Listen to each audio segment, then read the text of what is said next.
Hey, this is Pastor Quincy from Cuyahoga Falls Church of the Nazarene, here to just give you a brief review of episodes 6, 7, and 8 of The Chosen Season 5. I'm going to share a little bit of spoilers here, so if you haven't seen it yet, watch this video a little bit later.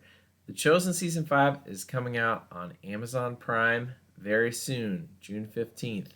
This week, on Sunday the 8th, they're going to do a free premiere on YouTube of the first episode of Season 5, and that will kick off our video study guides for Season 5. So if you've enjoyed these, where we go through the scriptures used in the episode, the background, some of the theological underpinnings, try to explain some things that we notice in the episode, that will be coming your way shortly. So this is just a chance to look back on those last 3 episodes and give some initial reactions.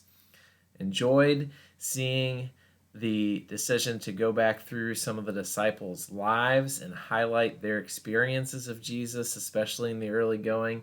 The piece with Thaddeus and Jesus was a particular highlight for me. I've always been a fan of Thaddeus and understanding more about him, this man who just lived his life in obscurity serving Jesus and then died apparently in Armenia serving Jesus and pouring out his life. Now we get a piece of how that started and the earnestness of Jesus, hoping that Thaddeus will agree to follow him as his first disciple, was something I really enjoyed seeing.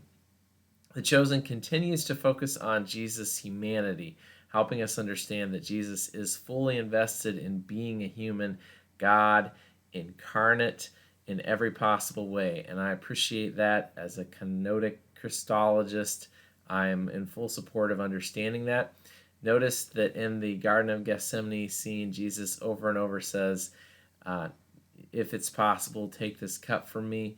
We are meant to understand that this is a lot that he's being asked to go through to the cross, and he's full aware of the pain and the cost in front of him going to the cross. I thought it was an interesting decision to have the angel that comes and strengthens Jesus be Joseph, his father.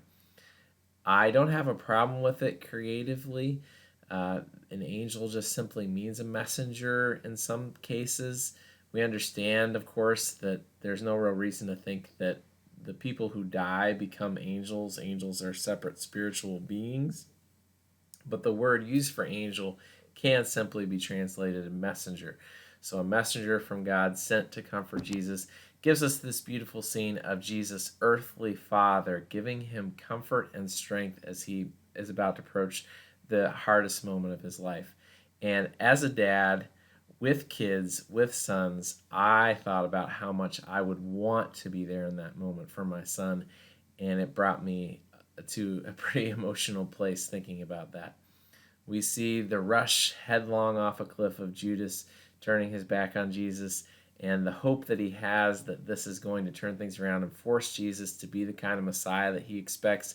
I think they've done an excellent job portraying how Judas gets to the point of making the decision that he does. I will say that I think this season kind of takes its time a little bit too much. It feels a little bit slow. I love all the scenes with the disciples, but it's possible we didn't need all those scenes.